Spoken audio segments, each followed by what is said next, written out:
There is a big storm raging, but only 3 phases to place wandering feet. Walking in towards it, standing at the center, or marching out wearing rain-soaked boots that mock its defeat. You see, love and life gives gifted hands a skeleton key. The natives take it to come and go in confidence, while strangers fight, flight, or freeze. And then the snowbirds land temporarily. You see, they are only here to enjoy the hot and humid weather, but only a buccaneer pirate can tether these choppy waters, seeking to discover sea grapes and hidden treasures, lowering raised sails that are restricted by tightening, tossing and dodging 800 bolts and 13 strikes of deadly lightning, because our ship is a puck and the wind is a hockey stick. The waves echo thunderous claps that smack and kick, and we are often like dominoes. We fall flat and slide uncontrollably across wooden tables until we glide into the Bay Area where that reckless storm is disabled. And we are greeted with sunshine and a rainbow of affection, which is our city's DNA at its historical fore.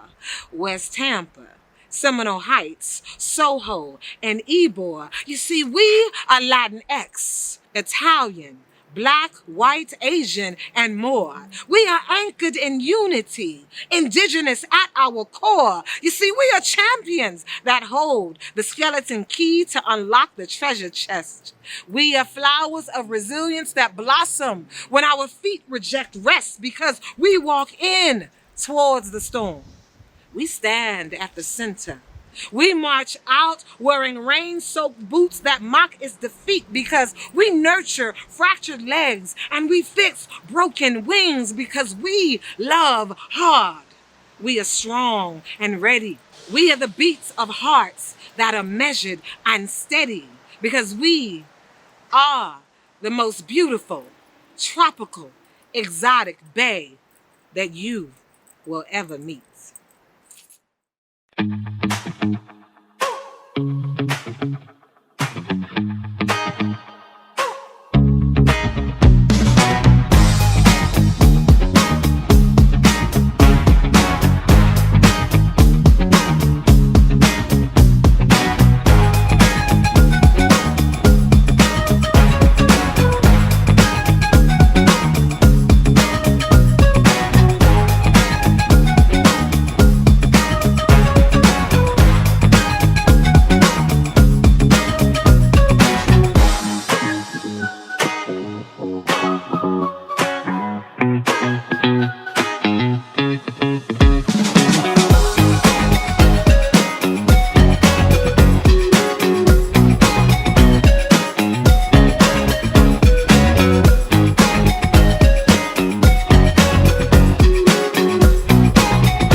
My name is Walter Wallaby Jennings. My name is Charmaine Seamain Jennings, and welcome to Mouth of the Mural, an event that seeks to unite visual, performance, and literary arts in an effort to celebrate community, conversation, and connection. Our journey takes us to the heart of downtown Tampa for us to explore our next visual masterpiece. Let's explore our featured mural.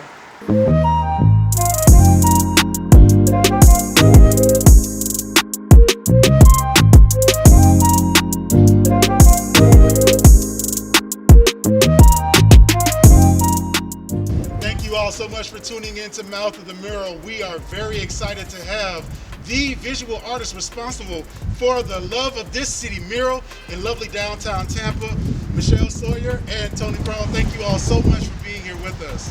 Thank you. Appreciate it. Absolutely. So, first of all, this is a very intricate mural. So tell us a little bit about what inspired this design. That was actually the call. When Hope sent us the call, the theme was for the love of this city. And so they wanted something that celebrated aspects of this city, and our take on it is a little bit out of the box for a Tampa mural, just because we have the other Tampa mural right over here, and it's kind of a weird spot to repeat iconic landmarks. So we sat and we thought, how could we celebrate the city in a way that can kind of spark dialogue and have people ask questions without it being so literal. I understand this is Tampa, Right. and also let the Tampa postcard mural shine the way it does, you know, and no competing elements. So we looked at the different neighborhoods and different aspects of living in Tampa that we like, and we sort of just mixed them all together.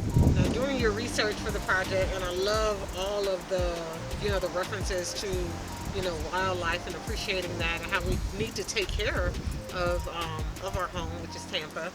Sure. Were there any like surprises or discoveries, you know, in the research? Maybe something that you all didn't know at the time that you learned, perhaps, about Tampa in the process? I think there's always something that we come across. It wasn't. I don't think so much of those sort of revelations about Tampa happened with this project, more for the West Tampa one that we did. Okay. Yeah. Because with that one we were actually listening to like library speeches and like the historians and things. That was, Yeah, you know, pretty cool. going to USF for that one, like all the photos and documentation, that was really eye-opening about the history. But this, I can't say there was anything really new. But Yeah. it was fun to explore the neighborhoods in such a fun and vibrant way. Sure. Like, I think it was from our take of how can we conceptually do a Tampa mural like that's the post, like Carl Coden's postcard up the street, but in a total like abstract sort of way. Like, just take elements and like make it fun, and then kind of tie it into nature and community, and like this sense that everybody's sort of connected with, like all the people in the background. But you know, you have the Seminole Heights alligators, and then the rooster from Ybor, and the West Tampa Star, and what other neighborhood elements are in here? It's just the Seminole Heights, Seminole Ybor, Heights. West Tampa, and then Yeah. we got the river, but And the river stuff, yeah, and the nature river stuff. all the areas. Absolutely. Yeah, now you all are responsible for a lot of the murals that we see around the city. So what makes Il Sol so unique and so popular amongst some of the things that we see with public art in the area? It's me. Yeah, it's you. So, Just own it. Own it. It's my personality. They love it. like, All right, now you go. no, we're actually pretty quiet people. Like, we don't really like do this type of stuff very often. I'll be honest, I don't. It's not downplaying our skill set or anything like that. I don't know. Sometimes I just feel really lucky. You know, like, it's been hard work, but I also know how fortunate we are to have had a lot of these opportunities. I think that what it is also, like, if you kind of look at the bigger picture, and you guys would probably get this, like when you kind of give, you receive, right? So like when you do give out something with good energy, you sort of receive it back. Now, I want to confess something because this is the portion of the conversation where I have to admit that you all are a husband-wife team as far as your artistry. We are a husband-wife team, and I have always been reluctant to do business art with my wife, not because I don't love her, but because I think that is a good place to kind of set boundaries, because you're already doing life together. Sure. But you all have been able to be immensely successful and with Il Sol as a husband-wife team. So how have you all been able to balance your business and your art with also your Life. with your life? Life, love. That's an important thing, because I think that like, it's business is a journey, and life is a journey, and even love is a journey. Like the the definition of love like kind of changes depending on what your experience is from your own ego or your own, you know what I mean? Like, Yep. it's almost like there's like universal love, I guess, that exists in the universe, and then there's like the love between two people that's like a relationship that you like, you know, as long as you do the work and you recognize the work, then I think that you're going to grow, and you know, you're going to get what you work towards that happiness, you know. It hasn't been easy. I mean, I think that either one of us threw a bucket of paint on this wall or something. No, like it was, that was not this Which wall. one- That was which not one this was wall. that? No, I kicked a bucket of water at the wall. Yo, Mouth of the Yeah. Mural, behind the scenes. yeah, so it hasn't, it's not, It's a personality. I told you. no, I mean, it really isn't like, you know, we don't really take like photos of ourselves and put it on the internet either. Like, we don't have this like magical thing. It's not all like And I magic and think butterflies that's all the time. partly You know? why I'm not keen on putting ourselves out like that, because I've seen the fights out. You know, when it's hot and you're sweaty and you haven't eaten and you want to get it done, and tempers do flare. It's natural, you know. And Absolutely. if we have very, I call it spicy personalities. So sometimes they don't mix well, but we've made it happen. I think the biggest struggle in this is creating that line between business and personal life. And I think the struggles that occur happen when there is no boundary between those. Okay. Your relationship becomes work. Okay. Sure. So you need to actually set aside that boundary and work together as a team, not only with work, but in your relationship, and say, all right, we're gonna go and take this hike this weekend, or we're gonna not work, or whatever. And also communication is super important, because sometimes I would send like a quote to a client or something, and I wouldn't run all the numbers by her, or like there was like something where there was a quick Yeah. deadline or something, and then she'd be like, Yeah. oh, well, what about this? And I'm like, oh, I didn't see that. And, you know, I had to meet the deadline. And then, like, you know, it's a constant, like, you know, you have to communicate, and then there has to be room for forgiveness, and also, like, just make sure that, you know, you're able to grow and you're able to have an open door of, like, you know, not it just being fluid and letting it be process of life, rather than, like, this is my way and this is your way, and, you know, and there are going to be arguments, but, you know, as long as you can come together on your ways, business and relationship does work well. And we paint really well together, so I think that helps keep us, like, leveled, because, like, once we do a project, we're like, oh, that looks cool, all right, we're good. That's good.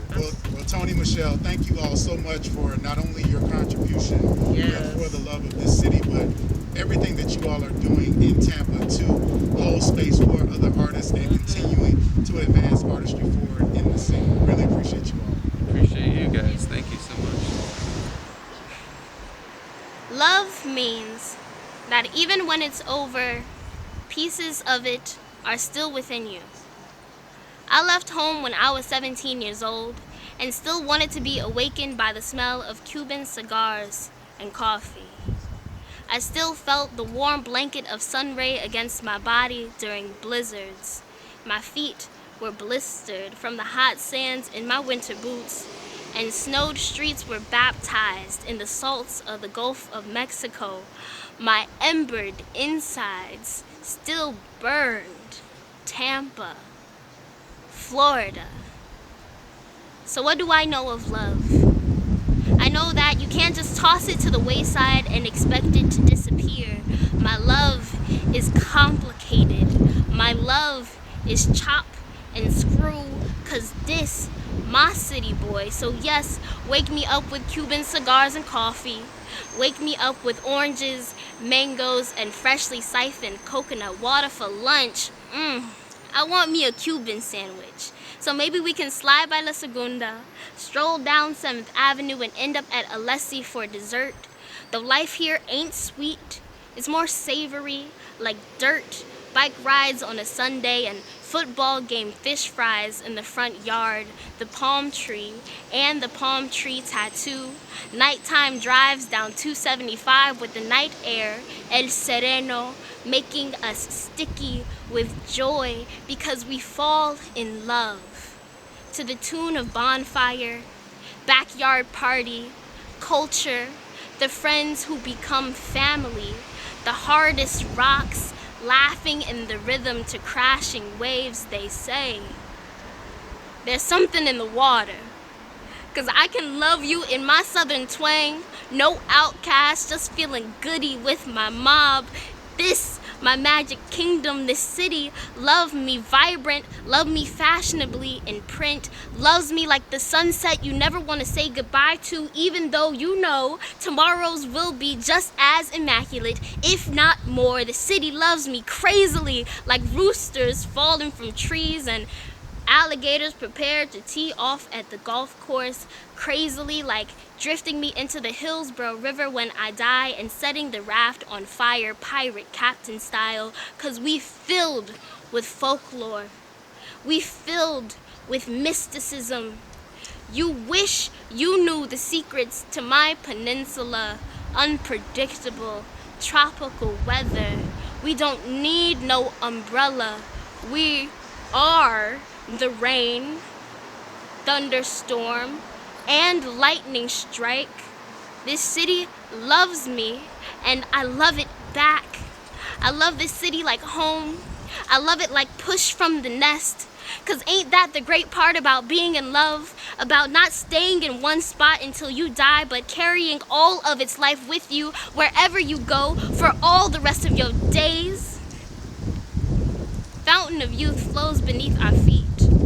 Better listen to those voices when they speak, because I heard them say that good seeds can sprout right next to the tree. I mean, this Florida orange don't fall far from the grove.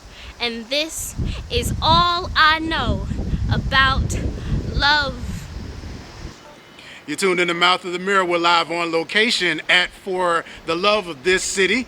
Great mural by Il Sol. And we are sitting with phenomenon, artistic legend here in the Tampa Bay area, Miss Jamie Dawson. Jamie, how are you doing? Hello, I'm doing well. Thank you so much for joining us and being a part of this project. We appreciate it. Thank you. I love to anytime speak on the love I have for this city. Awesome. So tell us a little bit about how you got into poetry. So I got into poetry.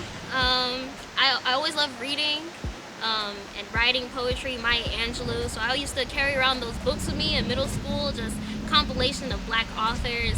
And I got to actually write and then start sharing my poetry through just like my media specialist. So at the time, Mr. Fusco, she encouraged us to read, and then that's when Hillsborough County started putting together the youth jams for the middle schoolers. So that was the first time I ever like read poetry out loud for a crowd of strangers, 8th grade year. And then I just kept going back to the district jams that Hillsborough County hosted and getting better, and then joined Heard 'em Say Youth Arts Collective, where the work really got done to just keep doing the work with writing, poetry, and sharing.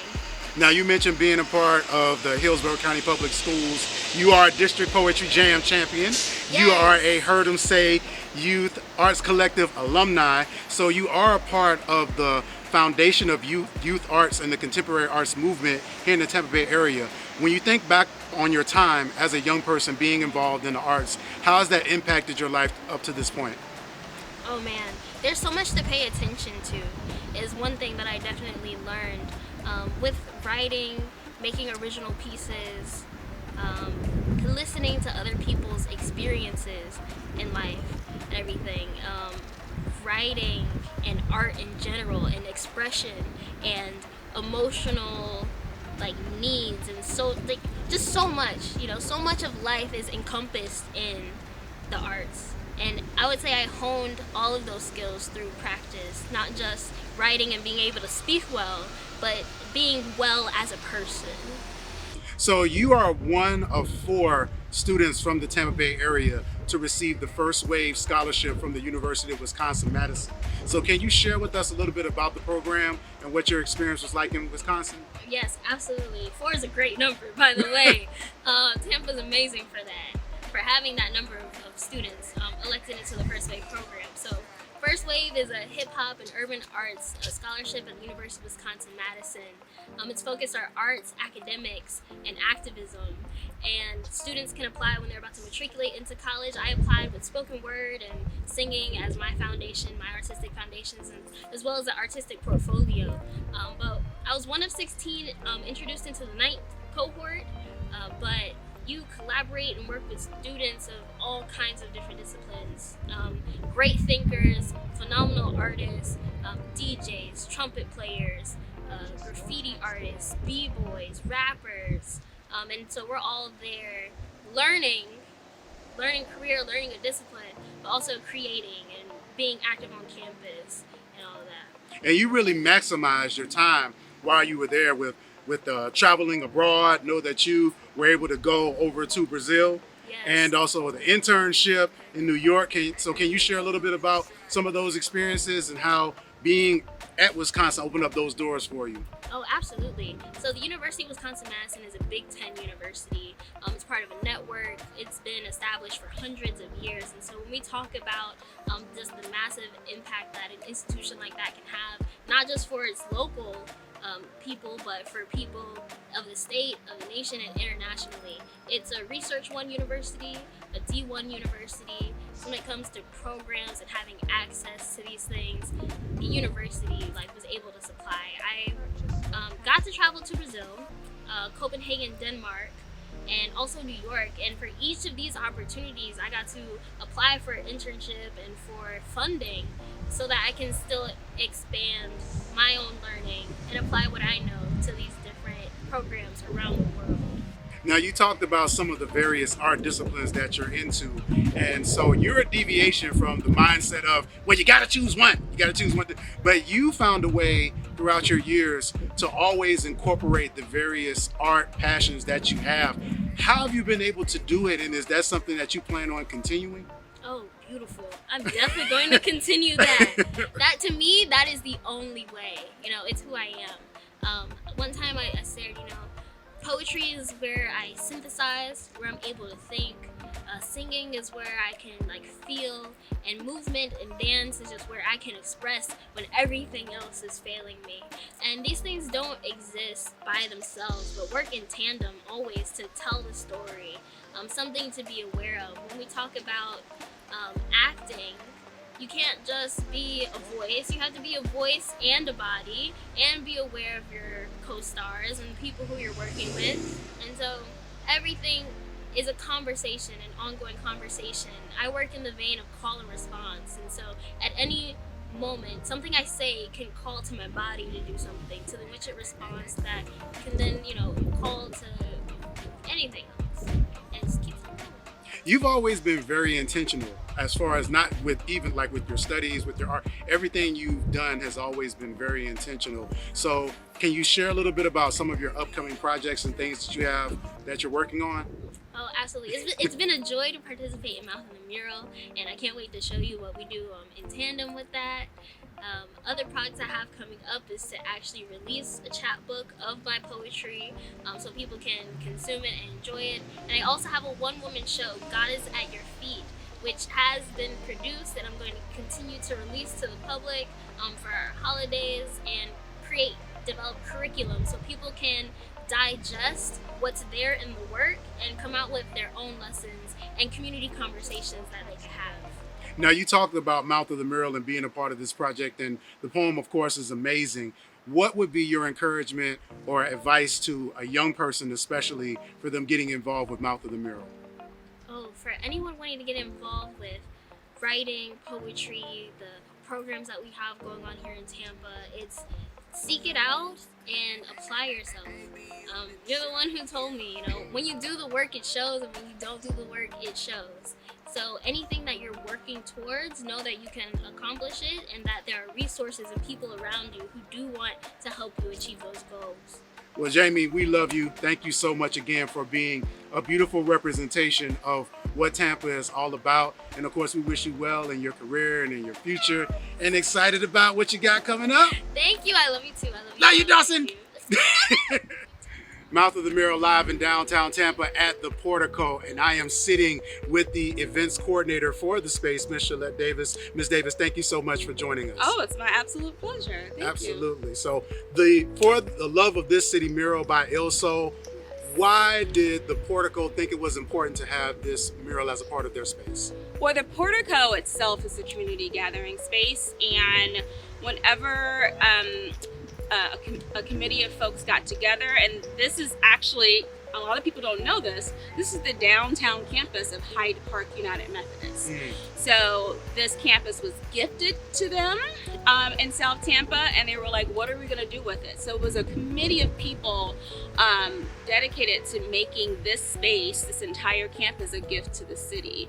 And one of the missional focuses was going to be on the arts. They wanted this space to be a hub for artists. So whether you are a visual artist or a performing artist, we wanted you to feel comfortable coming here and using our space for your craft. So that's really what it is. And this is the first piece, I would say, we installed on campus. I mean, there's lots of art here at the Portico, and this was the first piece because we are a faith-based organization, Hyde Park United Methodist.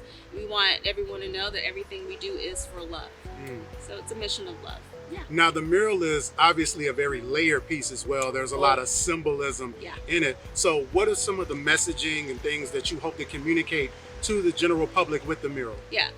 Gathering and togetherness and connection. We like to say the mission of the Portico is to bring people together for conversation, connection, and community change. And when we say connection, we want to bring everyone from all the boroughs of Tampa. So we want to bring people from West Tampa, Seminole Heights, and East Tampa, and South Tampa, all these areas and neighborhoods where people kind of feel isolated. We want folks to come downtown and experience downtown and experience each other. And you talked a little bit about the background of the Portico and its relationship to the Methodist Church. Yes. What is the future of the Portico as it relates to, obviously you all have updated the space over the past few years. Yeah. The event space is fairly new, and you talked about some of the needs that you serve. How does art play into that? What part does art play?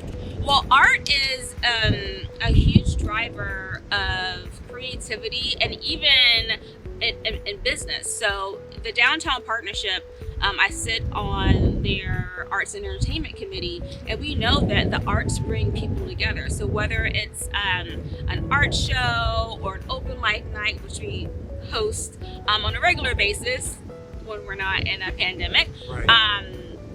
We want people to come together and experience all of these creations because it's an expression of your soul and your spirit, and it brings this incredible feeling of alacrity to the community. And I love watching it, and I love meeting people and speaking to people after an event to just get their take on what their experience was and how they're feeling, and they always feel so joyful. A lot of the older spaces in Tampa that have tried to kind of revitalize their spaces and rebrand and renovate and do some different things have kind of struggled, but it seems like the Portico hasn't had that challenge. You all have been very successful in being able to create this new and vibrant energy. What has the response been like from the community from at large? Oh, it's been tremendous, and I really think it is because we are a faith-based entity, because we have people who are in the church who believe that this campus is a fresh expression. It's this fresh expression of God's love and how we make God's love real to anyone who will place a foot and take step on this campus. We want everyone to feel loved and feel empowered, and it's really, and we do a lot of different things here. We house a incubating and emerging nonprofit, Love Inc. is there. We have a cafe with a mission, and that is our our flagship social enterprise here at the Portico. So if you go to the Portico Cafe, you are supporting the lives of people who have once lived outside. You know, they come from backgrounds of homelessness and addiction and just brokenness. And we want to build them up and help people rise. We like to say we rise by lifting others. And it's really that feeling of community connectivity and collaboration that is helping rebuild the lives of people who many in society had given up on. So you all have been very progressive and forward thinking as it relates to your work with the Portico, with the inclusion of art and your community initiatives, and also with some of the space that you all are providing. What are some future projects or things that you all are looking at doing as you move forward? Well, since the summer of 2020 and everything that came out of the murder of George Floyd, there has been a huge push to raise awareness in our community with regard to racial justice. We've always had a social justice team here at the Portico, but Hyde Park, you know, they put their efforts and their hearts behind this, and you'll continue to you know, hear about and experience events, whether they're virtual or in real life, as it relates to racial justice. And we actually are hoping to curate an actual art installation that speaks directly to racial justice. That's outstanding. Well, Shalette, thank you so much for your time today, and we also want to say thank you to the Portico for allowing us to feature this amazing mural as a part of Mouth of the Mural, and we look forward to hopefully partnering with you all again soon. Absolutely. All right. This geography lesson by Sawyer and Kroll pays homage to everyone. It's a brick bouquet. In hurricane blue sunset coral iconography, 5 cathedral windows open onto shadow play. A tribute to T-Town and old Florida joys. We're the crowd in the back. All for love, hooray! Who ever saw magnolia in blue or twin hibiscus blooming sapphire gray? We did. We've got that creative flow. We untie the ropes and paddle away on imagination's 5-star cruise. It's all for love, so anchors away. We're shuffling our dominoes, snatching up doubles, jamming the cantina floors of yesterday. We make room at the table for the 2-headed gator and the Ybor rooster, that proud old stray. Like our ancestors, todo por amor, Jose? Our silhouettes crowd the shadow and light. We're feeling the spirit, our arms up in praise. We're throwing out peace signs, bunny ears, surfs up, black power, applause, it's all for love, okay? We're pointing out stars, constellations, and birds. Heron, egret, and ibis walk secret flyways right through the sunsets into our hearts. All for love on their wings, the best stowaway. This wall doesn't keep out, it welcomes you in. We're just plain hospitable, that's the takeaway. With keys to the city around every corner, we're opening doors, all for love, we say. 'Cause we're anchored in Tampa, for bad and for good, where we live with our complicated yesterdays and find right now has its own cachet of work days and paydays, hearsay and melees, gateways and freeways and everything in between ways, and it's all for love. Wave your hands in the air. All for love, we say. We are here at Mouth of the Mural in front of the For the Love of This City mural, and I have the pleasure of sitting with Miss Gianna Russo, the wordsmith of the city of Tampa. How are you? I'm great. How are you? We're great. Thank you for being here. Thank you for having me. Yes, and so my first question for you is, can you tell us a little bit about how did you get into poetry? Well, I was one of those people that was born loving to write. So I started writing books when I was, 5 or 6 years old. Okay. And my mom read me lots and lots of traditional nursery rhymes, and I think that inspired in me an understanding of rhythm and rhyme that just has lasted with me. So I have to credit my mom for introducing me to all those beautiful little nursery rhymes and songs and then, you know, nurturing my desire to write. So I've been writing since I was a kid. I love it. Wonderful. And it is important to have our parents read to us at a young age. It really does spark that inspiration. And you, Ms. Russo, you are the author of 2 books. Yes. All right. So I have the first one here, One House Down. It's a book of poetry, as well as Moonflower. So can you tell us a little bit about your books? Sure. So Moonflower was my first book. It came out in 2011, so 10 years ago. And this book is really, the poems mostly focus on family and family situations. There's kind of an interesting story about the book. When I first sent it to the publisher, she wanted more poems, and I thought, oh goodness gracious, what am I going to do? How am I going to write, you know, another 20 pages of poetry?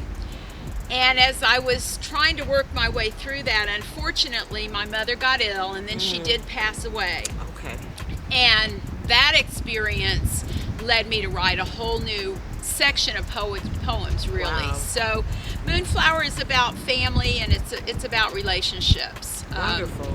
And then One House Down came out we're in 2021. It came out at the end of 2019. Okay. And this is my Tampa book. Okay. This is a book that's based on the history of Tampa, my relationship with Tampa as a native, my family's relationship with Tampa going back 3 generations. Wow. It is somewhat a celebration of Tampa, but it's also a look at our challenges, our foibles, some of the stuff that we didn't do right here in Tampa, particularly racially. Okay.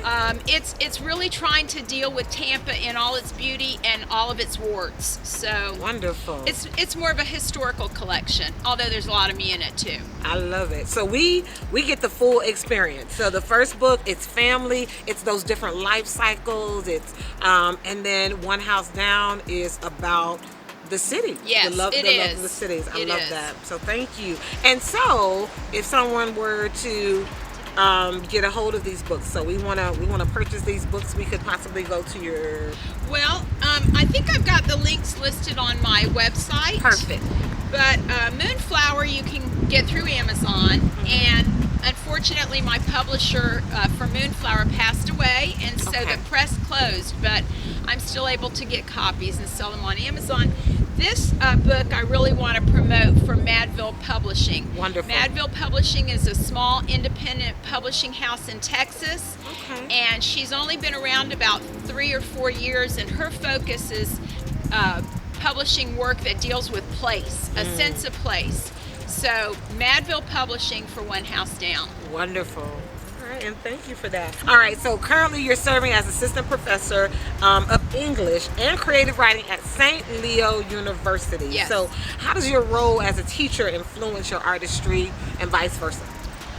Well, this is actually, I'm going into my 41st year of teaching. Wow. And you all know, because you're teachers, you all know that there's so much interdependence between being a teacher and being a learner, and your students and yourself. I would say that my work with students influences me in 2 ways. One is that I'm always learning surprising things from them. They're always turning me on to stuff that's current that I don't know about. And then the second way is that because I'm teaching, I'm always looking for something new. I'm looking for something relevant, something that addresses the times that we're living in. Absolutely. And so I think it helps me,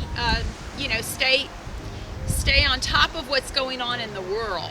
Absolutely. So, keeps you fresh. I think it keeps me fresh. I like that. Yeah. Or lit, as the young people would say. All right. So last year, you were appointed the City of Tampa's first wordsmith. Yes, ma'am. So what does this honor mean to you? And what are some of the goals, that you have while in the position? Well, it is a huge honor. I just cherish this position. It's a 2-year position. I feel like, in a way, it's an acknowledgement of my service and contribution to the literary community and to students. having been a teacher locally, having served on the Arts Council Board for many years, having done a lot of community-based projects, I feel like it was sort of an acknowledgement of that, and so it really is very meaningful to me, and of course a huge honor. And I'm working closely with the city to develop different projects. We do have I'm not going to give it away, but we do have a little project that we're thinking we're going to launch in a couple of weeks for National Poetry Month, which is April. And so that'll be our next project. I think it's going to happen, but I don't want to give anything away. Okay, well, we're excited and we're ready. We're ready. Good. That's right. April's National Poetry Month. That's right. And we are going to stay tuned and connected. Okay. All right, to make sure we get a hold of what's gonna go for us. So yeah, excited. it'll be something for everybody in the city. Awesome. So, all right. it's exciting. Wonderful. All right. And do you have any upcoming projects or anything that, we know April to stay tuned for that, but anything else that you may have happening right now with projects or anything? Yeah, actually, something happened to me, and I'm sort of seeing where it's going to go. In the fall, I was fortunate enough to have a sabbatical from St. Leo, and that's the first sabbatical I've had in 41 years. Wow. So it was a real blessing, and I had one project in mind that I was going to work on, and as I started working on it, I just I really couldn't do it. I'm not exactly sure why, but I couldn't. Okay. And then I thought, I cannot waste this time. I've got to make this meaningful.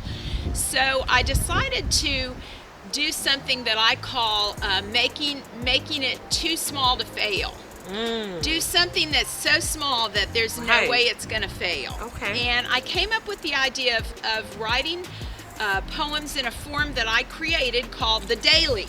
Okay. And the form for the daily is to take the number for the month and add it to the day, and then that's how many words would be in the poem. So I started October 1st. Okay. So October is 10, the first day is 1, so I had an 11-word poem. Nice. And then I went through the whole month. Okay. So by the time you get to the end, they love poetry. They do. By the time you get to the end of the month, you're at 10 plus 31, so you have a 41-word poem. Wow. So I did 3 months in a row, and then I did 5 or 6 more days into January. I had 100 poems. I love that. So I've just finished revising them and tweaking them and deciding which ones I wanted to keep in a collection and which ones were too weak and I really couldn't make them work. And I've ended up with 90 poems, so I'm pleased with that. And now I'm going to see, where they're going to live in the world. I love it. And that is a good technique in the world of self-care. Yes. Everyone's social distancing. That is a great strategy for people who need to know how to channel just, what they're feeling and what they're thinking. And it's a good writing exercise to keep your writing. So yeah, and when I started it, I wasn't thinking that these might be published. This was a way for me to almost have a daily practice of writing, which is not something that I've ever cultivated because of my work schedule. It's always been very difficult for me to write daily when I'm teaching. I just don't have the energy. So I cultivated this little daily writing schedule of very, very small poems, and it was like, let's do a thumbnail sketch of something. Maybe it's the clouds, maybe it's the traffic. And I'm really pleased with how they came out because they ended up being more than that. Wonderful. Well, you heard it first. You heard it first here. That is a great writing strategy, and you credit it to Miss Gianna Russo. The daily. Yes, the daily. I love it. All right, so we have again Miss Gianna Russo, wordsmith of the city of Tampa, with Mouth of the Mural. We thank you for your beautiful poem. Thank you. To honor this mural, and we thank you for being here. It was my pleasure and my honor. Thank you for having me. Thank you. It's a jungle out there. My city is a zoology experiment baked into bronze. Nature's classroom moves from swamp to sea, growth to gulf. Before houses, there were habitats. Forbidden crevices of the uncivilized, masters of the minimal, beauty in the basic. A gaze from the ruler of the roost is a flashback to the Second Kingdom, when combs were crowns, Hindquarters inspired swords. Orchids lavish the atmosphere with seductive scents that signal shifts in seasons. Cypress, palms, oaks, the first portico. A hallway ushering humans to homes furnished by possibilities. There was love for this city long before we arrived. Examples of coexistence older than Tocobaga and Calusa. All streams lead to Bahia del Espiritu Santo. We come alive in the Middle River. Celebrate with fossils of phosphate and Fort Brooke our dreams until doors become gateways of promise. In and out of season, before and after gestation, my city is a natural, painful birth and purpose, with the understanding that forsaking character only condemns you to become one. So the next time you're in Ybor City and become frustrated with the parade of pageantry by poultry, just remember, this land is not our own, but it does belong to all of us. Thank you so much for tuning in to Mouth of the Mural. We sincerely hope that you enjoyed this episode. Tune in next time as we feature another phenomenal mural. If a picture's worth 1,000 words, let's find them.